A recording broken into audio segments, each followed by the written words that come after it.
Bonjour et bienvenue sur La Voie de l'Être, l'émission qui vous invite à un voyage intérieur à la découverte de vous-même. Je suis Alex Béochat, psychopraticien, énergéticien et numérologue, et je suis heureux de vous accompagner dans cette exploration passionnante où nous allons apprendre à mieux nous connaître et à comprendre notre fonctionnement. Dans chaque épisode, nous aborderons des thématiques essentielles pour libérer nos blocages, retrouver notre vraie nature et nous réaliser pleinement. Ensemble, nous allons redécouvrir notre potentiel d'être énergétique et multidimensionnel et apprendre à travailler en harmonie avec l'univers et notre âme. Ce cheminement est une invitation à devenir acteur de nos vies, à nous épanouir dans notre authenticité et contribuer ainsi à faire tourner le monde un peu plus rond. Alors que vous soyez en quête de réponses, de sérénité ou simplement curieux d'en savoir plus sur vous-même, ce podcast est fait pour vous. Installez-vous confortablement, ouvrez votre esprit et votre cœur et laissez-vous guider sur la voie de l'être.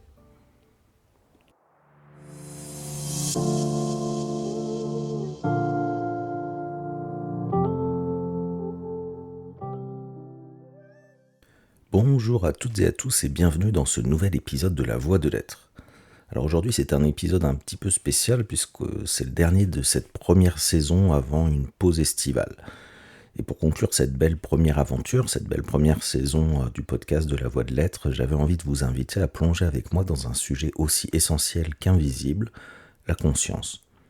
Parce qu'on en parle souvent sans vraiment savoir ce que c'est. Alors est-ce que la conscience c'est juste d'être éveillé ou présent ? Est-ce que c'est une fonction du cerveau ? Est-ce que c'est une dimension plutôt spirituelle ? Est-ce qu'on peut l'élever comme on grimpe une montagne ? Et puis surtout, pourquoi est-ce qu'on voudrait l'élever ? Et dans cet épisode, je vous propose un petit peu une exploration à la fois accessible et en même temps, je l'espère, un peu quand même profonde. Et on va voir ce qu'est la conscience selon la psychologie, selon les neurosciences, les traditions spirituelles, les énergies.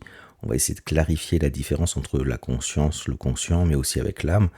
Et puis on parlera très concrètement de ce que ça change au quotidien d'élever sa conscience, comment cela transforme notre regard, nos réactions, notre rapport à nous-mêmes et au monde. Mais attention, parce que élever sa conscience, ce n'est pas fuir la réalité ou s'enfermer dans de belles idées. C'est un vrai chemin, un chemin qui demande de regarder nos blessures, nos croyances, notre ego, et en même temps c'est justement grâce à la conscience, dans ce qu'elle a de plus neutre, de plus lucide, qu'on peut observer tout cela sans s'y perdre. Alors si vous avez envie de mieux comprendre ce qui se joue en vous et autour de vous, de faire un pas de côté pour voir les choses autrement ou simplement de nourrir votre curiosité intérieure, eh bien j'espère que ce voyage vous offrira des clés de compréhension, mais aussi des pistes concrètes et puis surtout l'envie d'aller encore plus loin dans votre propre exploration intérieure. Alors installez-vous confortablement et entrons ensemble dans ce grand mystère vivant qu'est la conscience.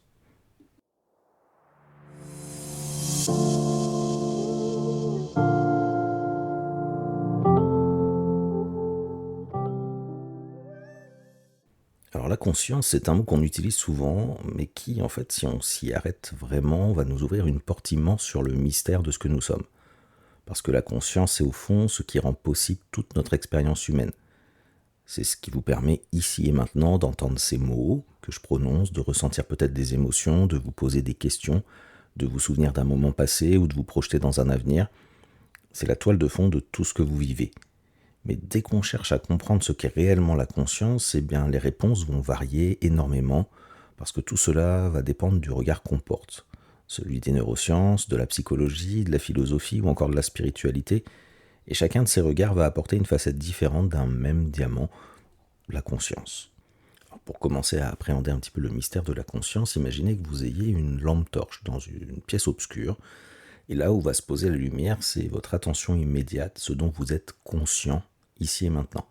Et vous m'écoutez, vous êtes présent, peut-être même que vous êtes concentré sur l'émission, et ça c'est votre conscient qui active cette fameuse lampe de poche qui vient éclairer un espace de la pièce.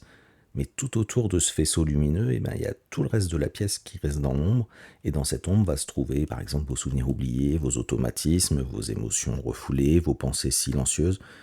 Tout ce vaste espace, en fait, qui est plutôt de l'inconscient, ça fait aussi partie de votre conscience. C'est une part beaucoup plus large de la conscience. Et c'est là qu'on voit la première subtilité essentielle, c'est la différence entre le conscient et la conscience. Le conscient, en fait, c'est ce que vous savez. C'est ce qui est éclairé sur la scène de votre esprit grâce à cette lumière concentrée, alors que la conscience, elle va englober tout. C'est ce qui est en lumière, mais aussi ce qui ne l'est pas encore, tout le reste de ce qui est dans l'ombre. un petit peu comme si vous étiez à la fois finalement l'acteur sur scène, la scène elle-même, et même le spectateur silencieux qui observe tout cela depuis la salle. C'est un petit peu ça la conscience pour essayer de donner une image. Sans trop rentrer dans tous les détails, on va essayer de regarder un petit peu comment chacun voit l'image de la conscience, enfin de la définition de la conscience. Les neurosciences, elles vont tenter de comprendre comment cette conscience va se manifester dans le cerveau. C'est l'objectif des neurosciences. Elle va nous montrer que la conscience finalement n'est pas localisée en un seul point, mais qu'elle va émerger d'un dialogue permanent entre différentes régions cérébrales, à la fois le cortex préfrontal qui gère la planification, la conscience de soi. On va aussi avoir le thalamus qui va rentrer comme un relais sensoriel. On va avoir le réseau frontoparietal qui va être impliqué dans une prise de décision, notamment dans l'attention. En fait, le cerveau, finalement, il va se comporter un petit peu comme un chef d'orchestre. Il va coordonner différentes sections pour créer une sorte de symphonie cohérente que nous appelons notre expérience. Mais même avec tous ces instruments scientifiques, il y a un grand mystère qui demeure, c'est pourquoi est-ce qu'on ressent les choses. Parce qu'effectivement, les neurosciences vont expliquer l'expérience, peut-être comment on est conscient des choses, comment elles apparaissent, mais pourquoi est-ce qu'on ressent les choses ? Pourquoi est-ce qu'on a cette expérience intime et subjective d'exister ? Par exemple, pourquoi est-ce que vous ressentez la chaleur d'une tasse de thé plutôt que simplement d'analyser que la tasse est chaude ? Ce mystère, en fait, c'est ce que les philosophes vont appeler le problème dur de la conscience. En fait, c'est cette question qui pose un peu question, c'est pourquoi tous ces processus biologiques et chimiques dans notre cerveau produisent-ils une expérience intérieure vivante et sensible ? Et cette question-là, justement, intéresse beaucoup les philosophes, parce qu'eux ne cherchent pas seulement à décrire ce que la conscience fait, ils veulent comprendre ce qu'elle est. Pourquoi est-ce qu'on a cette impression d'être un moi, un centre d'expérience qui perçoit, qui pense, qui ressent ? D'où est-ce que peut venir cette impression d'unité dans ce flot continu de pensée, de souvenirs, de sensations ? Descartes, avec son fameux « je pense donc je suis », avait, pour essayer de définir la conscience, avait fait cette fameuse méthode du doute hyperbolique, c'est-à-dire qu'il est parti du principe qu'il devait douter de tout ce qu'il percevait, des mathématiques, de l'existence même du monde extérieur. Et en fait, il s'est rendu compte qu'en doutant de tout, il ne restait plus qu'une seule chose, c'est la conscience qu'il était en train de douter. Et donc, il en définit que s'il doute, c'est qu'il pense, s'il pense, c'est qu'il est. Le fameux « je pense donc je suis », avec « je » qui est cette chose qui pense en fait, c'est la chose qui pense. Et en fait, cette conscience, c'est de savoir que l'on sait, c'est de faire quelque chose en sachant qu'on le fait. Voilà, c'est pour ça que c'est aussi complexe, parce que en fait, c'est très compliqué, je trouve, à définir, et chacun y va un petit peu de son point de vue, et tous les points de vue sont assez intéressants. Et si on pousse encore un petit peu plus loin avec d'autres traditions, notamment plus spirituelles, elles vont nous inviter à élargir encore notre regard sur la conscience. Et là, la conscience, elle n'est plus seulement vue comme un produit du cerveau, mais comme une présence, comme une sorte de force, une énergie subtile, universelle. Elle serait un petit peu comme un champ invisible qui imprégnerait tout l'univers, une sorte de source à partir de laquelle la vie émergerait. Un petit peu comme si on était des vagues passagères à la surface d'un océan infini que serait la conscience universelle. Et d'ailleurs, dans certaines philosophies orientales, cette conscience, elle n'est pas que personnelle, elle ne nous appartient pas, elle est ce qu'on peut appeler au-delà de notre histoire, de notre prénom, de notre corps ou même de notre esprit. Et dans ces traditions, en fait, plus on élève son niveau de conscience, plus on se rapproche de cette espèce d'unité, de cette conscience universelle, de ce sentiment en fait que tout est interconnecté. Alors on pourrait se demander, du coup, dans cette définition entre guillemets ou dans cette approche de la conscience, quelle différence on pourrait faire entre la conscience et l'âme ? Alors, l'âme, elle va être souvent décrite un petit peu comme notre essence éternelle, ce qui ne change pas, ce qui va survivre au corps, à la pensée, ce qui va nous suivre de vie en vie, si vous vous souvenez un petit peu l'épisode sur l'âme que j'avais pu faire. Et si on part de ce principe du coup que l'âme c'est un peu la source de qui on est, enfin c'est notre entité qui traverse toutes les vies, on pourrait imaginer que la conscience serait un petit peu comme le reflet de cette âme dans le monde dans lequel on vit à l'état actuel en fait. Donc on pourrait imaginer un petit peu la conscience comme... alors imaginez la lumière du soleil qui va se refléter sur la surface du lac. Le lac, ce serait nous, notre être incarné, et la lumière qui scintille sur ce lac, ce serait plutôt notre conscience qui va se manifester à travers notre expérience humaine, en fait. Euh, L'âme, en fait, ça va au contraire être tout l'ensemble, stable. L'âme, elle est stable, en fait, elle se pose pas de questions, elle passe de vie en vie. La conscience, elle est vraiment, je pense, pour moi en tout cas, beaucoup plus liée à cette vie. En tout cas, ce qui va être important, c'est de comprendre que notre conscience, elle n'est pas comme l'âme. En fait, elle va changer, elle va fluctuer, elle va pouvoir monter de niveau selon un petit peu notre état intérieur, selon aussi qu'on soit en veille, en rêve, en méditation, qu'on soit plutôt dans une période de stress ou qu'on se sente en paix, qu'on soit beaucoup plus dans notre mental. Et en fait, dans tout ça, ce qui va être essentiel de comprendre, c'est que notre niveau de conscience, dans tous les cas, il peut évoluer. Il peut s'ouvrir, il peut monter, il peut devenir plus vaste, on peut avoir une conscience bien plus élargie, on peut devenir beaucoup plus lucide. Et pour ça, en fait, il suffit pas seulement de le vouloir, parce que pour élever sa conscience, eh ben, on va devoir aller à la rencontre de ce qui empêche d'élever la conscience, c'est-à-dire nos blessures, nos conditionnements, nos croyances limitantes, nos peurs, notre ego. Et c'est là pour moi, je trouve qu'il y a un paradoxe assez intéressant, c'est que pour pouvoir faire ce travail intérieur, de travailler sur nos blessures, nos conditionnements, nos croyances, je ne sais pas si vous vous souvenez un petit peu des différents épisodes, bah, dans les pistes en tout cas que je pouvais donner, c'était la première, c'était d'être conscient des choses, d'être conscient, mais d'être finalement cette conscience, cet observateur qui ne juge pas, qui observe la scène de façon neutre et bienveillante. Donc d'être finalement cette conscience. Donc pour élever notre conscience, il faut travailler sur les blessures, sur tout ça, et pour travailler sur ces blessures, il faut être soi-même conscient. Et c'est là où ça devient intéressant, c'est qu'en fait, on se rend compte vraiment à quel point tout est lié. Et donc ça, on pourrait se dire, mince, ça va bloquer, mais au contraire, c'est juste magique, c'est comme tout est lié, tout fonctionne ensemble. Donc quand vous évoluez d'un côté, ça évolue de l'autre. En tout cas, la qualité de conscience qu'on va rechercher quand on va travailler ce qui peut bloquer, ça va être vraiment cette conscience neutre, bienveillante, uniquement observatrice, pas celle qui va chercher à contrôler ou à corriger ou à fuir, mais celle qui est juste là, qui est lucide, c'est cette qualité de conscience-là en fait qui va permettre la transformation. En fait, on pourrait presque dire que la conscience, c'est un pont vivant, au final, entre la science et la spiritualité. Parce que la science, elle nous aide à comprendre comment elle fonctionne, et la spiritualité, pardon, elle nous invite, elle, de son côté, à la vivre, à la ressentir, à l'incarner. Et entre les deux, ben, il y a vous, vous en tant qu'être humain conscient, capable de vous observer, de vous transformer, de grandir, d'aimer, et peut-être même de vous éveiller. En tout cas, si on veut faire une image, parler de la conscience, eh ben, ce sera un petit peu comme si on parlait de l'eau. Le scientifique, il analysera la molécule H2O. Le philosophe, lui, va s'interroger sur notre expérience de la soif, par exemple, et la personne un peu plus mystique, plus dans la spiritualité, il verra la source d'où jaillit toute une vie.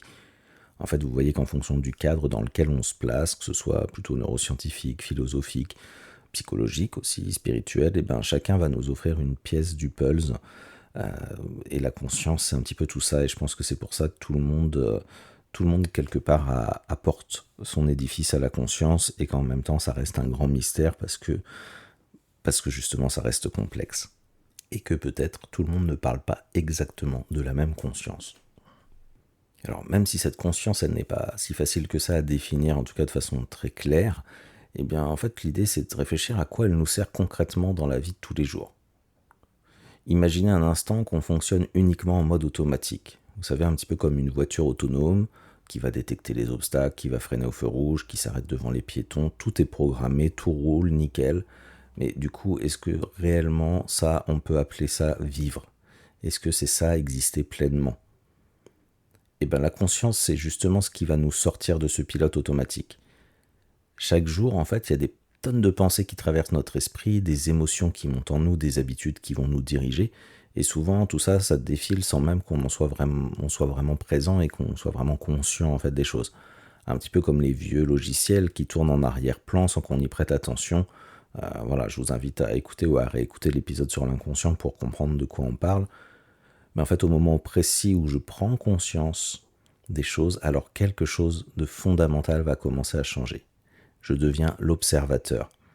Je vois ce qui est en train de se passer en moi et je peux me dire, tiens, là, je sens de la colère qui monte en moi. Pourquoi? Est-ce que je suis obligé de réagir comme d'habitude? Est-ce qu'il n'existerait pas une autre façon de répondre? Et là, pour la première fois, j'ai le choix.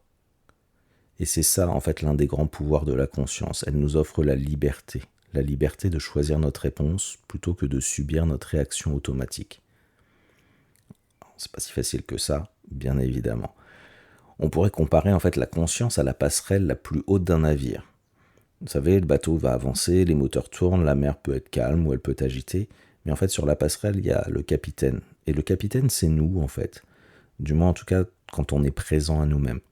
Et sans ce capitaine, eh ben, le bateau il va dériver, il peut être soumis au vent, aux vagues, au courant, à un iceberg, mais dès que nous sommes conscients, en fait on reprend la barre.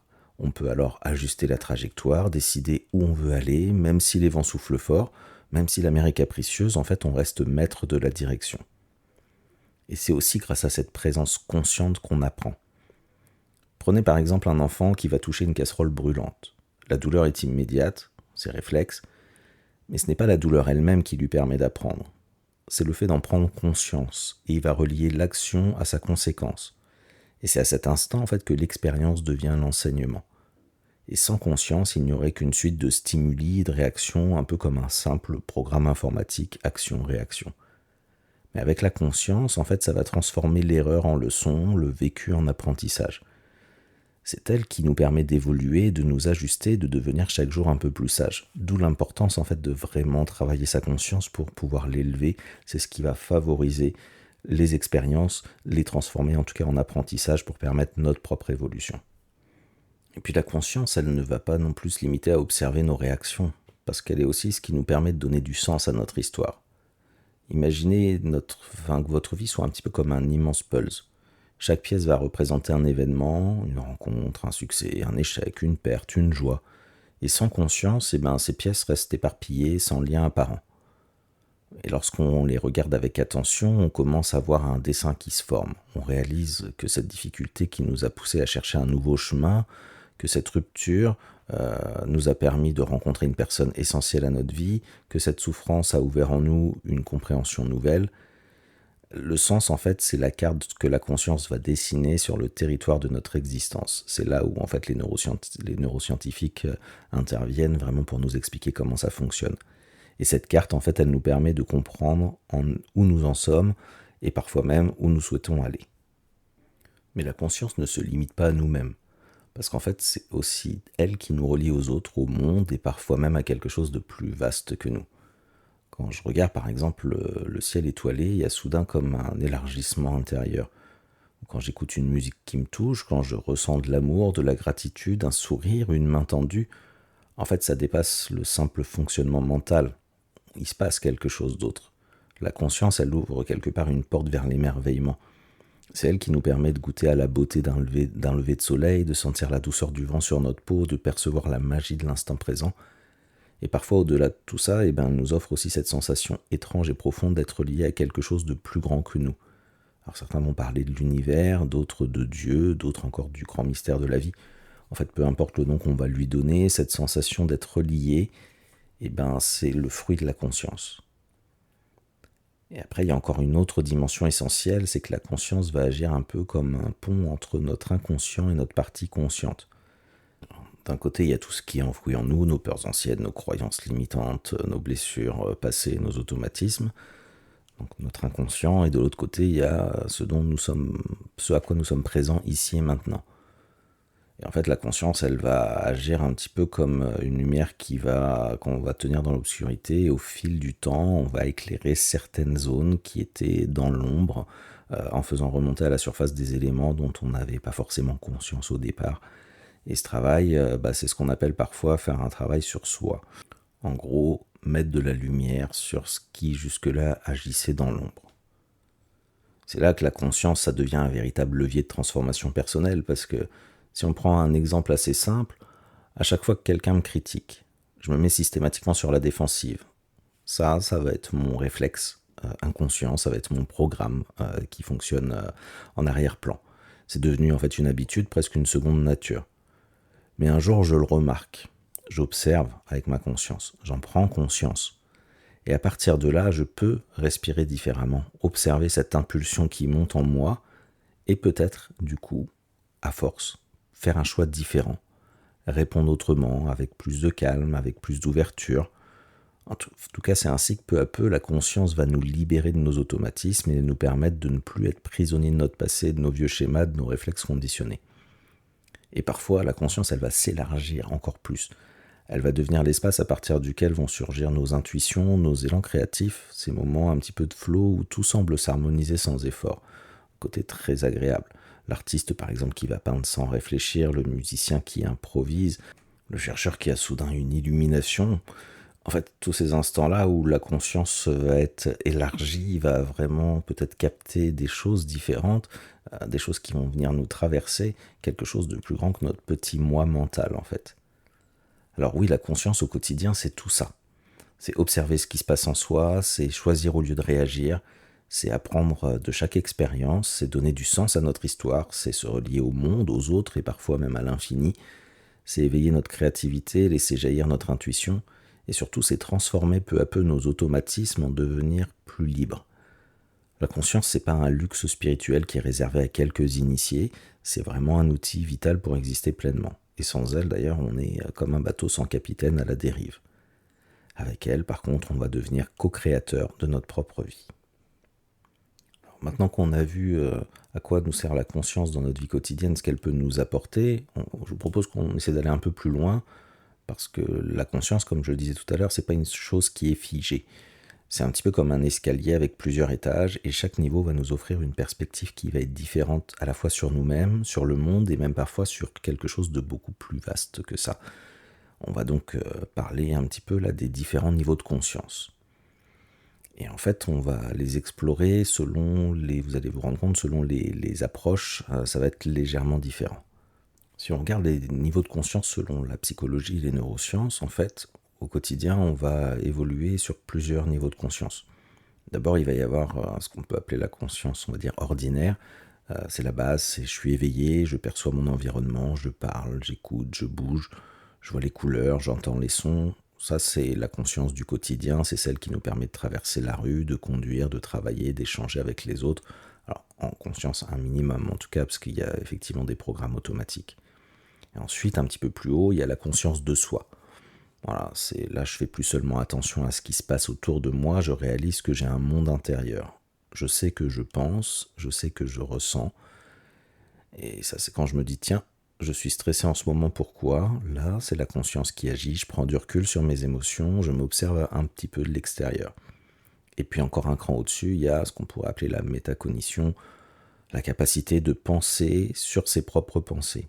C'est-à-dire je ne suis pas juste conscient de mes émotions, mais je peux aussi observer mes propres schémas de pensée. Par exemple, je remarque qu'à chaque fois que je suis en retard, je m'inquiète de ce que les autres vont penser de moi. Là, je commence en fait à observer l'observateur lui-même. C'est un petit peu comme si à l'intérieur de nous, il y avait une salle de cinéma. Au départ, on est collé à l'écran, totalement absorbé par le film de notre vie. Et puis, en fait, après, on prend un peu de recul, on s'assoit au fond de la salle, on regarde le film en se souvenant qu'on n'est pas le film, qu'on est celui qu'on observe. Enfin, qui observe le film, pardon. Mais après, il y a certaines approches, des traditions plus spirituelles qui vont aller un peu plus loin, qui vont parler des niveaux de conscience de façon un peu différente, qui nous permettent de nous ouvrir à des dimensions plus vastes que notre simple mental ordinaire. Alors, il y a déjà ce qu'on peut appeler la conscience élargie. C'est un état qu'on atteint parfois, alors selon en méditation, qu'on peut avoir en pleine nature, ou certains moments de grâce pour certaines personnes disent voilà qu'il y a cette conscience élargie. Et le mental à ce moment-là se tait, les pensées vont s'apaiser. On est juste là, on est pleinement présent, il n'y a plus de bavardage intérieur, il n'y a plus de lutte entre ce qu'on doit faire, ce qu'on ne doit pas faire. C'est juste une sensation de paix, une sensation de clarté, de pure présence, un petit peu comme devant un coucher de soleil. On est simplement là sans avoir besoin de commenter, de juger, de contrôler, juste être présent. Et puis après, il y a une conscience plutôt transpersonnelle. On atteint un degré un peu plus profond de conscience, c'est-à-dire que notre ego, la sensation d'être moi, séparé des autres, va commencer à s'effacer. Et on va ressentir qu'on fait partie de quelque chose de beaucoup plus vaste. Un petit peu comme si on se dissolvait dans l'océan de la vie, on perçoit une unité profonde avec les autres, avec la nature, avec l'univers, une sorte de compassion naturelle va émerger. L'amour, c'est plus quelque chose qu'on donne ou qu'on reçoit, c'est simplement quelque chose qui est là, qui est présent partout. Et puis après, en fait, ils vont parler d'un niveau de conscience universel, cosmique. Euh, voilà, certains en parlent, en fait, c'est les moments où la séparation entre moi et le monde disparaît totalement. Une sorte de sensation d'unité absolue avec le tout, une sorte de fusion avec l'univers, avec une énergie qui dépasse tout ce que notre mental peut concevoir. Parce que certains scientifiques comme Joe Dispenza parlent des fois même d'une connexion au champ quantique, en fait, euh, d'un être pur pour certains, ou d'autres encore qui voient une dimension plus divine. Quoi qu'il en soit, moi, ça m'est arrivé à une reprise, enfin à deux reprises, et à chaque fois c'était dans l'eau, d'avoir cette sensation. Alors je ne l'ai pas provoqué volontairement, donc je serais bien incapable de vous dire comment ça a pu se passer. Il y a une fois où j'étais à la piscine et j'étais en train de nager, la deuxième fois j'étais juste dans l'eau, dans l'océan, et je, je regardais avec les vagues, et en fait j'ai eu l'impression de ne plus avoir de corps, euh, d'être simplement, en fait, d'être l'eau, le vent, le soleil, d'être tous les éléments, en fait, en même temps, de plus être qui j'étais, mais d'être tout en même temps. C'est très compliqué à expliquer avec des mots parce que c'est un ressenti. Alors ça a pas duré 10 minutes, hein, parce que c'était très court, et je pense que mais c'était très très agréable. Mais sauf que mon mental à un moment a dû se dire non mais là faut arrêter les conneries, reviens, reprends ton pouvoir. Et du coup ça s'est malheureusement arrêté, mais c'était très surprenant. Alors surtout la fois où j'étais en train de nager à la piscine, parce que d'un seul coup en fait j'avais l'impression d'être une conscience pure. Voilà, vraiment, je me dis que ça doit être possible, et j'ai promis, j'avais rien fumé, rien bu, aucune substance particulière. Par contre, à chaque fois, ce qui était étonnant, c'est effectivement c'était dans l'élément eau. Et après, même si c'est pas forcément des niveaux de conscience, mais en tout cas, on va parler des fois des états modifiés de conscience qui vont nous offrir des aperçus de niveaux plus élevés de notre conscience, une autre vision. Donc effectivement, les approches pour l'avoir, ça peut être une méditation très profonde, hein, comme on en a parlé avant, mais ça peut être aussi dans certaines expériences de mort imminente, hein, les fameuses NDE dont vous avez peut-être déjà entendu parler, où les gens se voient au-dessus de leur corps, observent, peuvent aller voir ce qui se passe dans la chambre d'à côté, et vont retracer exactement peut-être les mots qui ont été dits. Et alors dans la même chambre, on pourrait se dire c'est la conscience qui reste dans le corps, mais quand on va se balader dans la chambre d'à côté, qu'on raconte ce qui s'est passé, voilà, on peut imaginer que cette conscience, en tout cas, elle est suffisamment élargie pour sortir du corps. Et d'ailleurs, on peut avoir les expériences hors du corps que certains arrivent à contrôler. Parfois sous hypnose aussi, on est dans des états modifiés de conscience.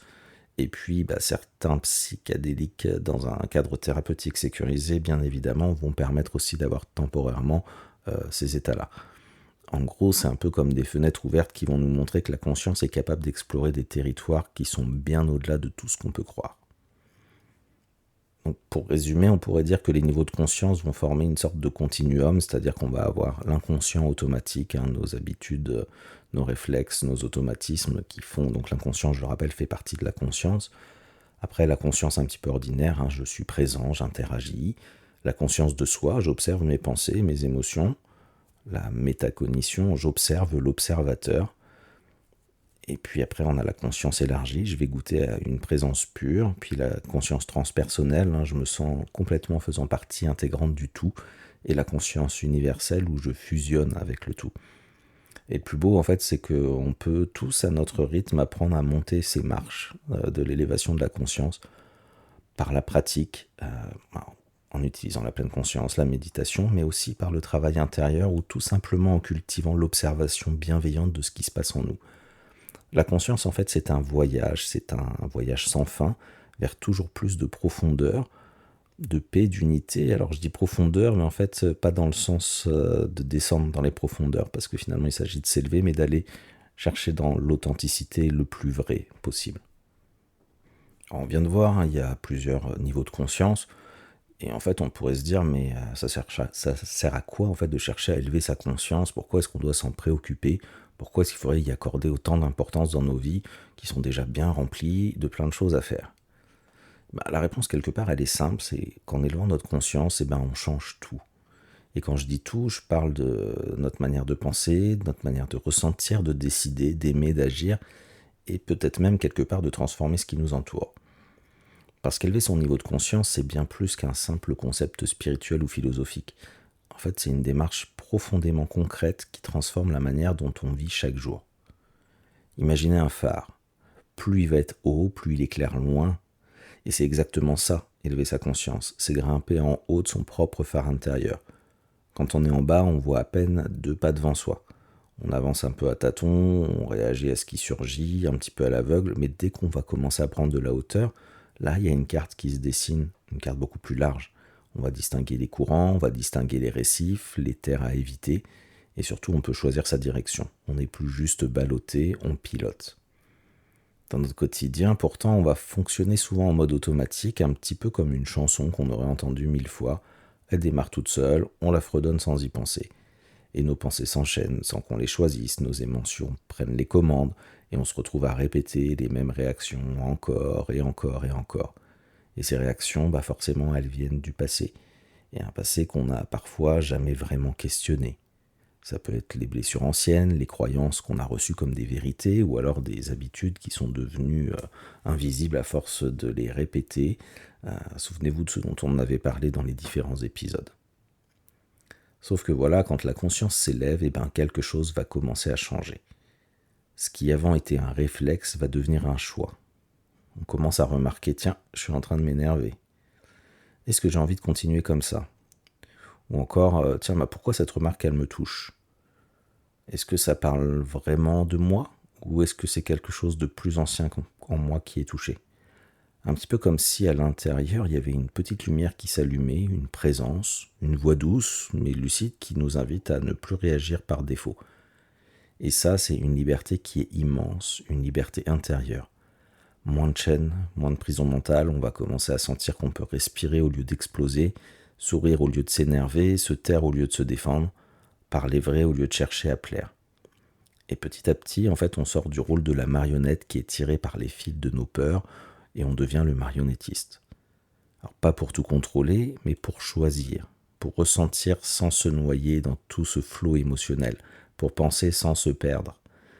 Et ce changement-là, en fait, il reste pas juste confiné à l'intérieur, parce que très vite, il va s'étendre à nos relations. Quand on est beaucoup plus conscient de soi, on devient aussi plus conscient des autres. On écoute mieux, on juge moins vite, on comprend que derrière une parole blessante, il y a souvent une peur, une fatigue, une souffrance. Et là, on réagit autrement, plus doucement, avec plus de présence. Ce n'est pas parce qu'on fait un effort pour être gentil, non, en fait, c'est juste parce qu'on est plus relié, plus vrai. Et ça se sent. Nos relations deviennent plus nourrissantes, il y a moins de conflits, moins de malentendus, plus de ponts au final et moins de murs. Et puis, il y a cette chose étonnante qui arrive, on commence à faire des choix différents. Des choix qui ressemblent vraiment à qui l'on est et non pas à ce que les autres attendent de nous. Un petit peu comme si on entendait mieux notre boussole intérieure.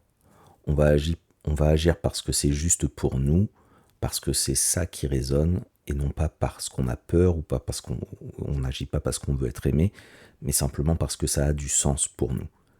Et là, on entre quelque part dans une autre dimension, celle où en changeant de l'intérieur, on modifie ce qui se passe à l'extérieur. Parce qu'à chaque fois que je deviens plus conscient, ma manière de voir le monde change. Et ce changement de regard va transformer mes choix, et mes choix transforment ma réalité. En fait, c'est presque mathématique. Si je suis plus calme, j'évite les conflits. Si je suis plus confiant, je tente de nouvelles choses. Si je suis plus bienveillant, mes relations deviennent plus profondes aussi. Un petit peu comme si l'univers commençait à répondre à un nouveau signal. Imaginez que vous changiez la fréquence de votre radio intérieure. Tout à coup, vous captez une autre station. Vous entendez une autre musique, vous vibrez autrement, et ce que vous attirez change aussi. Et au-delà de ce fonctionnement psychologique très concret, il y a peut-être une autre couche un peu plus subtile. Alors certains vont parler de champs énergétiques, d'effets vibratoires, de résonance, et même si les mots peuvent varier, l'idée reste simple, on émet tous quelque chose. Par notre façon de penser, de ressentir, d'agir, un petit peu comme si on était des instruments de musique et que notre état intérieur jouait une note, une tonalité. Et si on vibre dans la peur, on va naturellement entrer en résonance avec des expériences, des personnes, des environnements qui réactivent cette peur. Mais si on cultive la joie, la gratitude, la confiance, alors ce que nous rencontrons commence aussi à changer. Des coïncidences vont apparaître, des synchronicités, Des moments où tout s'aligne sans qu'on sache comment. Je pense que ça vous est déjà arrivé. Des rencontres improbables, mais qui modifient plein de choses, des opportunités qui tombent à pic. Et c'est pas forcément magique, contrairement à ce qu'on pense. C'est pas une formule de pensée positive qui nous garantit une vie parfaite non plus. Non, en fait, c'est plus profond que ça. C'est un dialogue entre notre monde intérieur et le monde extérieur. Une sorte de danse invisible, mais qui reste bien réelle. Alors attention, ça ne veut pas dire qu'il suffit de penser bien pour que tout s'arrange. Élever sa conscience, ce n'est pas coller des pensées lumineuses sur des blessures qu'on refuse de regarder. C'est pas non plus se forcer à sourire quand on est au bord des larmes. Non, en fait, c'est un chemin sincère qui est souvent exigeant, qui est pas simple. Il faut parfois descendre dans ses ombres pour vraiment s'élever. Il faut pouvoir accueillir la colère pour pouvoir la transformer. Il faut reconnaître ses peurs pour les traverser. En fait, c'est un travail de présence, d'honnêteté avec soi, de cohérence entre ce qu'on pense, ce qu'on ressent et ce qu'on fait. Un petit peu comme si la vie ou l'univers attendait qu'on soit vraiment aligné, profondément mais sincèrement et de façon authentique, avant de nous ouvrir certaines portes, avant de nous confier certaines clés. Et au fond, tout ça nous ramène à une chose simple, c'est que la conscience, c'est le point de départ. Toujours. C'est elle qui permet de voir, de comprendre, de choisir, de créer et de transformer. Quand je change à l'intérieur, mes pensées changent, mes émotions s'apaisent, mon regard devient plus clair et ma réalité peu à peu se transforme. En fait, c'est un peu comme un miroir. Le monde reflète ce que je vibre. Il ne s'agit pas de contrôler la vie, mais de l'honorer depuis un espace plus juste et plus profond pour nous. Et alors là, il y a quelque chose qui s'ajuste en nous et autour de nous. Et dans cette résonance un peu subtile, on n'est plus juste un spectateur de notre vie, on devient le co-créateur de notre réalité. Donc en résumé, de façon très globale, sur le plan psychologique, changer sa conscience, ça modifie notre façon de voir le monde, nos comportements et par conséquent les résultats qu'on récolte. Sur le plan énergétique, élever sa vibration intérieure va attirer naturellement des situations qui vont résonner avec cet état vibratoire. Et sur le plan spirituel, on pourrait dire que plus notre conscience s'élève, plus on devient co-créateur de notre réalité en résonance avec une intelligence quelque part plus vaste qui nous dépasse. Et c'est peut-être là justement l'une des plus belles invitations de la conscience, c'est de nous rappeler que quoi qu'il se passe autour de nous, la véritable transformation commence toujours en nous. Alors tout ça c'est bien beau, mais au final, comment on peut élever concrètement sa conscience ? Alors, vous savez, on entend souvent parler de développement personnel, de pleine conscience, de vibration, de changer sa réalité intérieure. Et tout ça, ça peut paraître assez abstrait. Et franchement, la première fois qu'on entend ces mots-là, ça peut vite donner l'impression d'un truc un peu perché ou réservé aux moines bouddhistes ou à des gens qui vivent dans des cabanes au fond des bois et qui méditent 12 heures par jour. En fait, c'est pas du tout ça. Parce qu'élever sa conscience, c'est pas un concept spirituel flou, c'est pas réservé aux initiés ni à ceux qui cherchent l'illumination dans des grottes tibétaines. En fait, c'est quelque chose de très concret et de très quotidien surtout. C'est une manière d'être plus vivant, plus présent, plus libre, et pourtant on ne nous l'a jamais vraiment appris. Alors je vais essayer de vous en parler vraiment, alors pas en théorie, pas avec des grands mots, mais dans le quotidien, peut-être dans le vrai, dans le vécu de tous les jours, sachant que c'est pas facile, que moi le premier, je n'arrive pas à y être tout le temps, mais plus je travaille dessus, plus ça devient facile aussi, plus j'avance, et en tout cas c'est un voyage intéressant à faire. Parce que la première chose à savoir, c'est qu'on vit la plupart d'entre nous tout le temps en pilote automatique, encore une fois. Donc on imagine un petit peu les choses comme ça, dans notre tête, c'est comme s'il y avait un petit pilote, un petit personnage qui prenait le volant de notre journée. Il connaît le chemin par cœur, il va répéter les mêmes trajets, il fait les mêmes réactions, il engendre les mêmes pensées. On se réveille, on fait les mêmes gestes, on mange à la même heure, on réagit pareil aux mêmes situations et souvent on rumine les mêmes pensées, du genre je suis nul, pourquoi il a dit ça, et si ça tournait mal. En fait, ce pilote, c'est l'addition de tout ce que vous avez vécu avant, vos habitudes, vos peurs, vos croyances, votre éducation. C'est votre passé qui conduit la voiture. Et le truc, c'est que tant que vous n'en avez pas conscience, vous continuez de faire le même trajet encore et vous laissez ce petit pilote conduire, vous vivez sans vraiment vivre, sans vraiment être là. Donc le premier pas, le plus simple et pourtant le plus puissant, c'est de remarquer que vous êtes en pilote automatique. Juste ça déjà, prendre conscience que vous ne tenez pas encore le volant. À partir de ce moment-là, il y a quelque chose qui va commencer à basculer. Et puis la deuxième étape, ça va être de commencer à se dissocier de nos pensées. On a souvent tendance à croire qu'on est nos pensées, qu'on est ce qu'on pense, mais en réalité, vous n'êtes pas vos pensées. Vous êtes celui qui les observe. C'est comme si dans votre tête, il y avait un ciel. Les pensées vont être juste des nuages, et vous avez le choix. Soit vous grimpez dans chaque nuage qui passe et vous vous laissez balader par lui et vous croyez ce qu'il vous raconte comme étant la vérité, soit vous restez en bas et vous le regardez passer. Genre, tiens, voilà le nuage de l'angoisse du futur. Ah, celui-là, c'est le nuage de la dispute d'hier. Vous les regardez, vous les accueillez, mais vous ne les suivez plus. Et là, vous redevenez conducteur. Vous ne subissez plus, vous observez. Vous prenez un petit pas de recul, et ce petit pas, en fait, c'est énorme. C'est la première respiration libre que vous faites. Mais les pensées, c'est juste un étage du bâtiment. Parce que juste au-dessus, il y a des émotions, et là, c'est un petit peu plus costaud. Les émotions, c'est un petit peu comme la météo intérieure. Parfois, il y a un grand soleil, il y a de la joie, de l'amour, du calme. Parfois, c'est la tempête, colère, peur, jalousie. Et souvent, face à ces orages-là, on a deux réflexes. Soit on va les refouler, comme si on essayait de planquer un nuage sous un tapis. Au risque de vous spoiler la fin de l'histoire, ça ne marche jamais. Soit on les nourrit, en les ressassant, en s'y accrochant, en les laissant tout noircir. En tout cas, dans les deux cas, on s'y enferme. Et là encore, la clé, c'est l'observation. Imaginez vos émotions comme des vagues. Si vous vous battez contre la vague, vous buvez la tasse.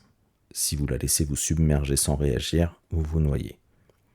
Mais si vous la regardez venir, que vous acceptez sa présence, que vous la ressentez pleinement sans la juger, elle finit toujours par s'apaiser d'elle-même. Un petit peu comme la vague finalement qui va se déployer, arriver sur le rivage puis se retirer, les émotions ne sont pas vos ennemis. Ce sont des messagers, elles ne vous veulent pas de mal, elles veulent juste vous montrer un truc à l'intérieur, un truc qui se passe.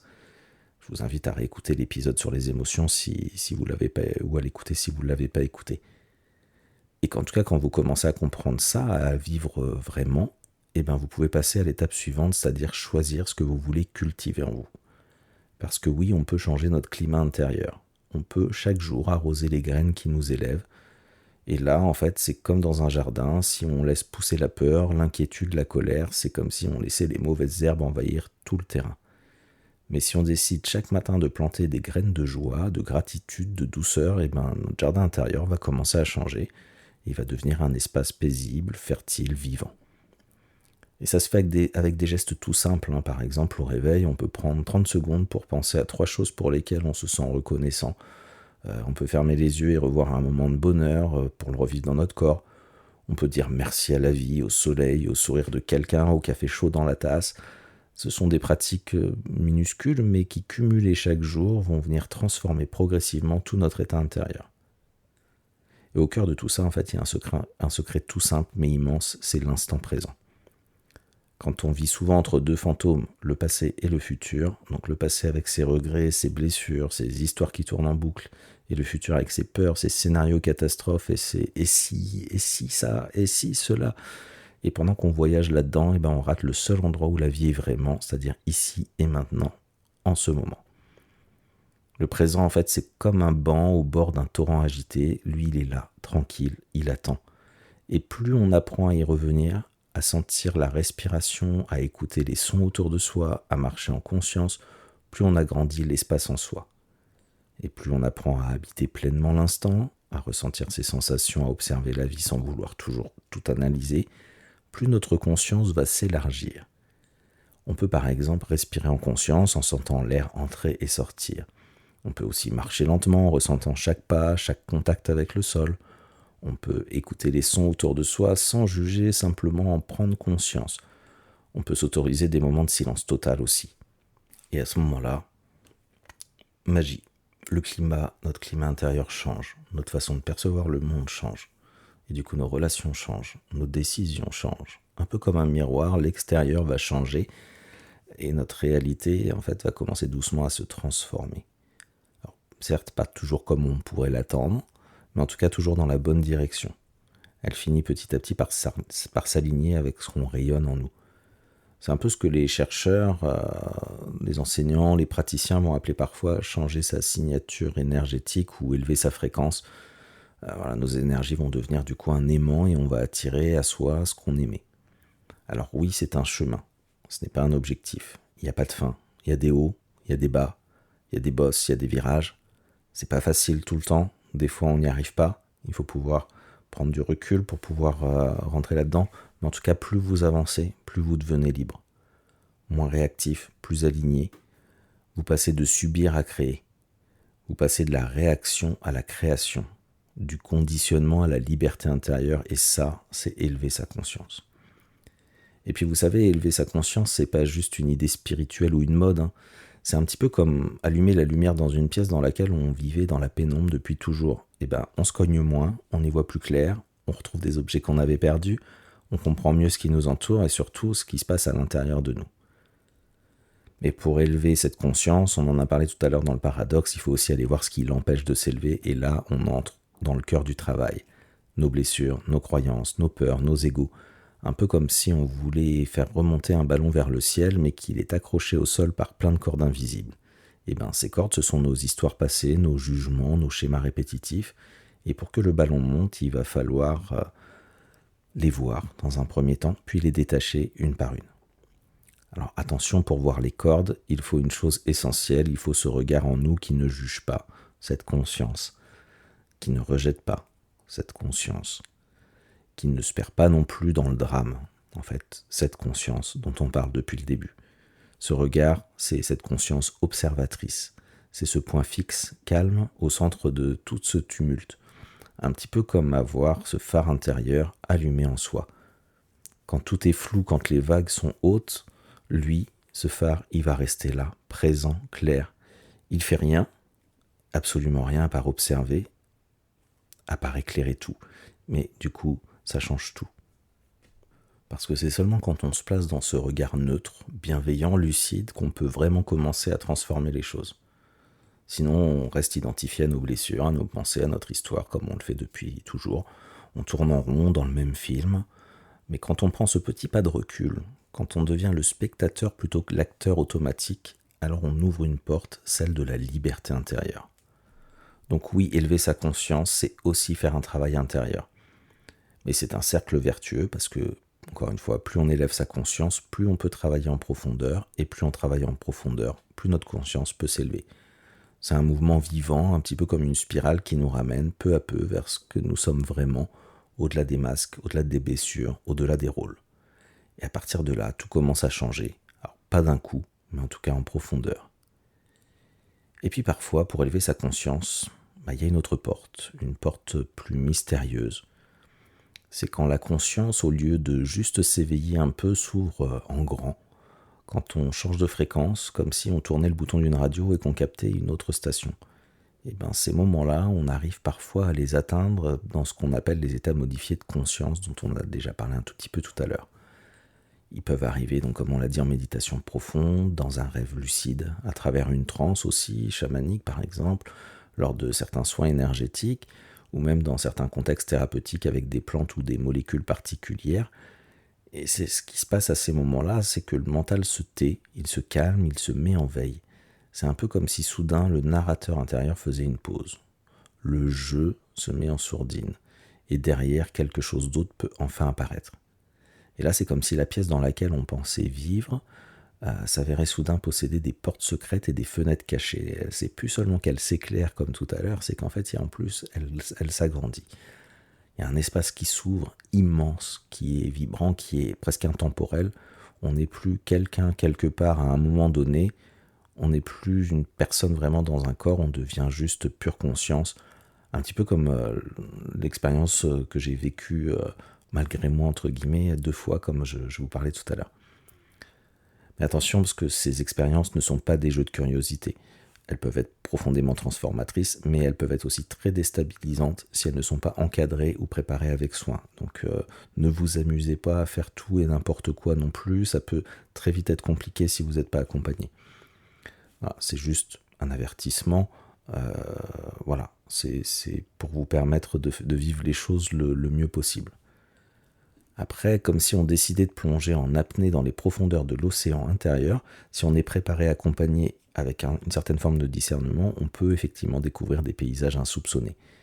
Mais si on y va à la légère, sans savoir nager, on peut se perdre dans les courants. C'est pour ça que je vous disais, attention, prudence quand même.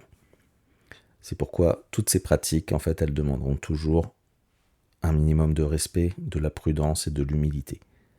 Par contre, ces états de conscience modifiés, quand ils sont bien vécus, ils offrent une leçon immense. C'est que notre réalité ordinaire, ça nous montre que c'est peut-être qu'une des nombreuses façons possibles de percevoir le monde, et qu'il y en a peut-être d'autres. Un petit peu comme si la réalité c'était un immense tableau à 360 degrés, et que notre perception quotidienne n'en montrait qu'un tout petit carré. Les états modifiés de conscience vont ouvrir parfois, des fois seulement sur quelques instants, ça va ouvrir énormément l'angle de vue. Ils vont nous rappeler que la conscience est un mystère vivant finalement bien plus vaste et bien plus souple et sans doute bien plus riche que ce qu'on croit. Au fond, c'est un petit peu ça, élever sa conscience, c'est passer de l'identification étroite de notre petit moi à la reconnaissance d'une conscience vivante, fluide, mystérieuse qui est reliée au tout. En fait, comme le disait très justement le philosophe Alan Watt, nous sommes des vagues de l'océan, mais nous avons oublié que nous sommes l'océan lui-même.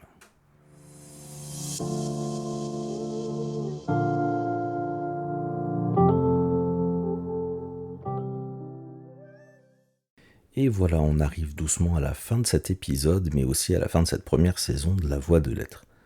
Alors on a exploré ensemble ce qu'était la conscience dans le corps, dans le cerveau, dans l'expérience humaine et bien au-delà. On a vu qu'elle peut être perçue comme un mécanisme neurologique, comme une présence subtile, comme une lumière qui éclaire notre vie de l'intérieur. On a vu aussi que la conscience peut s'élever, s'élargir, mais aussi et surtout qu'elle est le point de départ de tout travail sur soi. Car sans cette capacité d'observer, sans ce recul bienveillant et neutre, sans cette lucidité, comment est-ce qu'on peut transformer quoi que ce soit ? Et pourtant, malgré toutes ces connaissances, tous ces points de vue, toutes ces approches, une part de mystère demeure. Et peut-être que c'est justement ça la beauté de la conscience, ce mélange d'évidence et de côté insaisissable. Alors au fond, est-ce qu'on a vraiment besoin de tout comprendre ?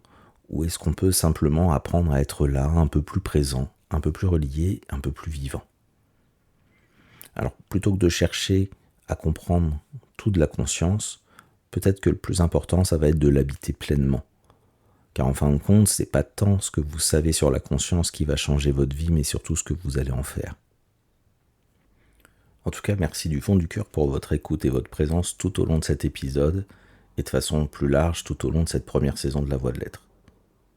J'espère que les réflexions que j'ai pu partager avec vous aujourd'hui ont pu réveiller en vous des compréhensions, des intuitions, ou même juste simplement l'envie d'habiter un peu plus pleinement votre conscience, votre vie, votre être. N'hésitez pas à réécouter certains des épisodes si vous sentez que vous avez besoin de comprendre les choses. Parfois, en fait, quand on entend une seconde fois, on peut ouvrir une nouvelle porte. Et souvenez-vous que chaque pas vers la connaissance de soi est un pas vers une vie plus alignée, plus libre et plus vivante.